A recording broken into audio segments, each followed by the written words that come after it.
Title: My fiancé cheated with her office daddy. I hit her with proof she couldn't deny. It started like any ordinary Monday. I was sipping my coffee, scrolling through emails, when a strange feeling gnawed at me. Call it intuition, call it paranoia. I didn't know yet. My fiancée, Emily, had been acting oddly for weeks. She was distant, checking her phone constantly, smiling at messages I wasn't privy to. I tried to ignore it, telling myself I was overreacting. But something in my gut refused to let it go. Emily worked at a prominent marketing firm, a place bustling with deadlines, meetings, and office politics. She often mentioned her boss, Mr. Harrison, a man older than her, wealthy and notorious for being charming to his employees.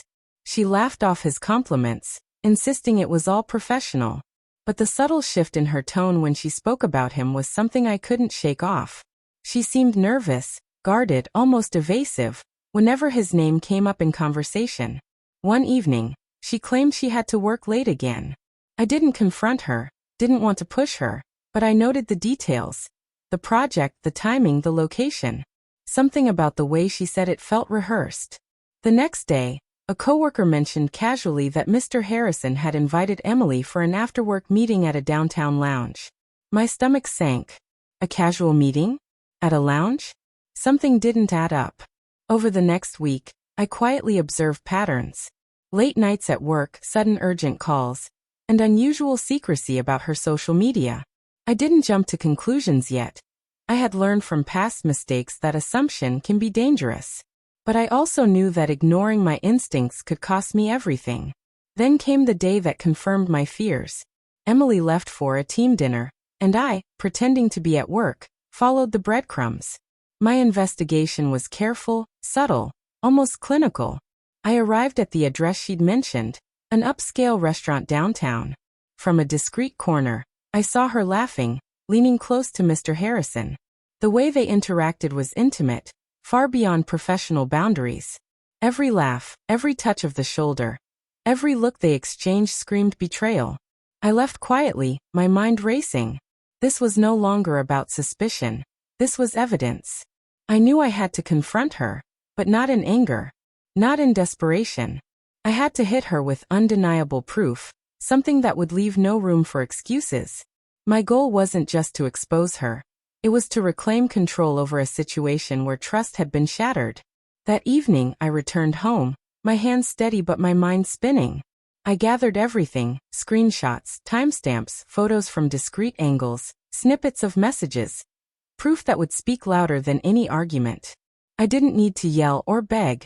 The facts themselves would do the talking. Emily came home around 10 p.m., smiling, as if nothing had happened. She tossed her bag on the couch, leaned in for a kiss. I let her. I didn't react immediately. I simply poured myself a glass of water, set it on the table, and sat down across from her. The casualness of my demeanor was deliberate. In this moment, I had the upper hand. She didn't know what I knew. I thought you had a late project tonight, I said casually. My tone was calm, almost detached. Oh, it wrapped up earlier than expected, she replied, glancing at me with a faint edge of relief. Relief at what, I wondered. I leaned back, tapped the table once, and pulled out my phone. A few swipes later, I placed the evidence before her. Screenshots of flirty messages, photos of them leaving the lounge together, timestamps perfectly aligned with the story she'd told me. Her face froze. Color drained from her cheeks. She opened her mouth, then closed it. The words she wanted to say, the excuses, the lies, died before leaving her lips. This isn't what it looks like, she stammered, her eyes darting around, searching for a lifeline. But there was none. Not now. I don't want to hear it, I said quietly. I gave you trust. I gave you honesty. And this. I gestured toward the phone, toward the undeniable proof of betrayal. This is what you did with it. The room was silent for a long moment. She sat there, trying to gather composure, but the weight of reality pressed on her. She tried to rationalize, to justify, to shift blame, but I didn't respond. Words were unnecessary. The proof had already spoken louder than any plea or promise. For weeks, I had replayed scenarios in my mind. How I would confront her. How I would remain calm, controlled, unshaken. This wasn't about revenge. It was about truth. And in this confrontation, truth was my weapon. Finally, she whispered, barely audible. I didn't think you'd find out. That line, that admission, sealed everything. She had assumed ignorance, assumed I would stay blind, assumed she could manipulate reality without consequence. But she had misjudged me. She had misjudged the value of trust, the strength of clarity, the power of evidence. I looked at her, really looked, for the first time in weeks. The person I thought I knew, the woman I planned my future with, was gone behind a mask I hadn't fully seen until now. Betrayal isn't just about the act. It's about the quiet erosion of trust, the subtle shift of intimacy into suspicion. And now it was all laid bare. I need time, I said finally, my voice steady but firm.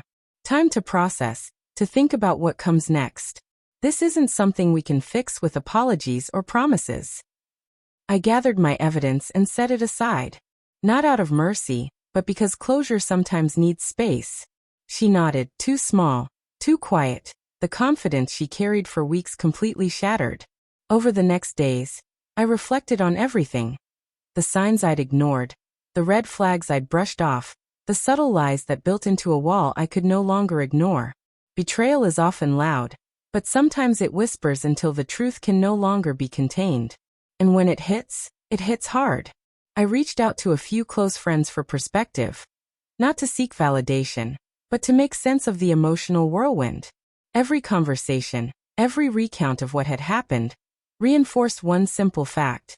The choice had been hers, but the consequences were inevitable. Trust, once broken, cannot be pieced together with casual words or fleeting gestures.